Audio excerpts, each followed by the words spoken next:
To be fair, they're Yeah. they're my biggest disappointment.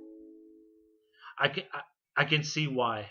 Yeah. I think, and we're talking about the Washington Wizards right now, and Yep. I think again with this team, I think the thing that didn't work out, that has not worked out for them all season, and that's really brought this team down, is Bradley Beal. Yeah, really. I mean, it's sad because he's got the potential to be a 25 point per game He does. scorer, and injuries have just He has the sacked potential. that. He has the potential to be the leader on this team.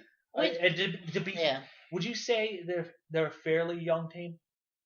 not I mean, necessarily. they're in the middle. Not but necessarily. I'd say this is more of a veteran team. Yeah, I mean, I can see where you're coming with that.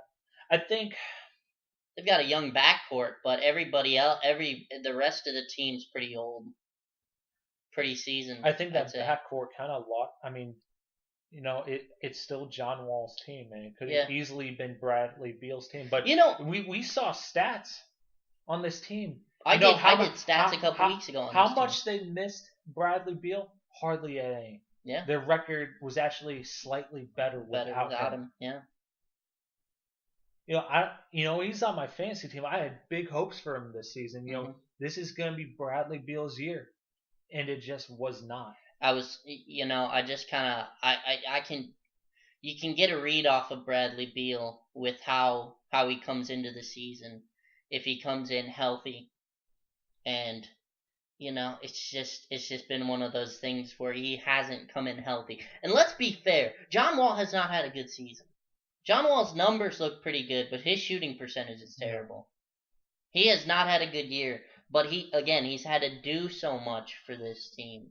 He always has to take the ball down, and he never was a great jump shooter. I think if you want to talk about two stable holes, if you want for the future with this team, Gortat and John Wall. Gortat's a short-term option, but he's getting up there in age. He's been around for quite a while. And you know what? I think with Gortat, he's improved his games tremendously since he's come to the league. He really has. He's honestly one of the most I personally think one of the more underrated centers in this league. He was the backup to Dwight Howard in Orlando. Then he went to Phoenix, and now he's here. And you know what? The thing that beats him out over a lot of centers, he's consistent. He's very consistent. He's extremely consistent. Yeah, that's why they call him the Polish machine, because he just dials out double doubles, man. He always averages about a double double. I think he's averaging 13 points and 10 boards about, and 1.5 blocks. Yeah. So that's very consistent, man. It's very consistent. And he just plays hard. He's a good screener. He really plays off screens well, and he does a lot of the dirty work. He actually does a lot of the dirty work, and that you can't put a price tag on that kind of play. I think it was a mid-season acquisition of Markieff Morris. You realize that's the only reason they're here right now, that they were around playoff, was because of this Morris trade? I think in the long term, if they do decide to keep him, he's going to be a very important piece to what they do in the future. I think so. But I think they need to dump a lot of players. Mm-hmm. They need kind of what Indiana did this past offseason. They just had a lot of dying assets. Yeah, and I'd say. I think they just need to dump a couple guys. And it doesn't mean a complete redo. Which this is a good year for that. Nene's finally. I mean, Nene up till this point, the last 4 years was making $13 million. I'm pretty sure he's in his contract. He's a free agent this season, so he's probably gonna go and make chump change somewhere. But losing some bad contracts. I mean, Nene's was a terrible contract, and he wasn't even starting.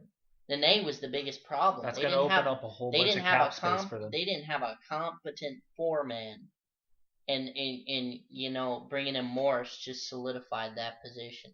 But until they got rid of Humphreys, until they got rid of DeJuan Blair. They just had a lot of bodies that weren't useful, and now they've got the cap space. They've got the money They've got Morris yeah, now. yeah, and they've got a pretty good starting lineup when they're healthy. I mean, I've liked what I've seen out of Otto Porter. He's not been as bad as you think he's been. I mean, he came in as a defensive player. I saw a constant progression throughout this entire year. There were a couple games in which I think it was versus either both the Lakers and the Cavs. Yeah. And Otto Porter actually did produce in those bigger games. Yeah. I think with this team though, they're just kind of in a middle ground, mediocre. They're stuck for another year or two. Yeah, and it's too bad because they picked up this guy. I think it's Jarrell Eddy, and this guy. It's too bad because they don't have a D-League squad. No. So I mean, that's one of those things that just kind of hurts the development of a team. But I like some of these veteran pieces. Jared Dudley. Man, he gained a lot of weight from his back injury. Just took him out half the year, but you know what? He's come back in. He's played kind of a stretch 4 kind of thing since he put on that weight. He's a pretty good defensive player. Alan Anderson is a tenacious player. He did a lot of the defensive work on Paul George. Yeah. If you remember in that Wizards Pacers game, he did a lot of defensive work on that. And then you got Ramon Sessions in the backcourt. Garrett Temple as well. Garrett Temple, man, Temple is. There's been a lot of these players. We talked about you mentioned player development. Yeah. They've had a lot of player development, especially out of a guy like Garrett Temple. Well, no, I mean he's actually a pretty old guy. He's 27, 28 now. Garrett Temple's a pretty old guy. I must be thinking of somebody else then. Maybe. I mean, because for some reason I may have been thinking of a different player. I'm sorry about that, guys. That's fine, man. Because Garrett Temple's kind of a strange player because he came in and he started last year, or he played kind of small minutes off the bench when Beal was healthy. So there wasn't really a middle ground for Garrett Temple. He either started or he came off the bench and played 10 minutes a game or something like that.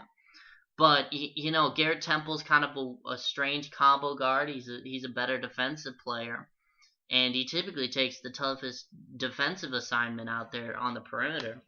I think with this team, there's been a lot of heat put on the coach, and I personally don't think it's all that much.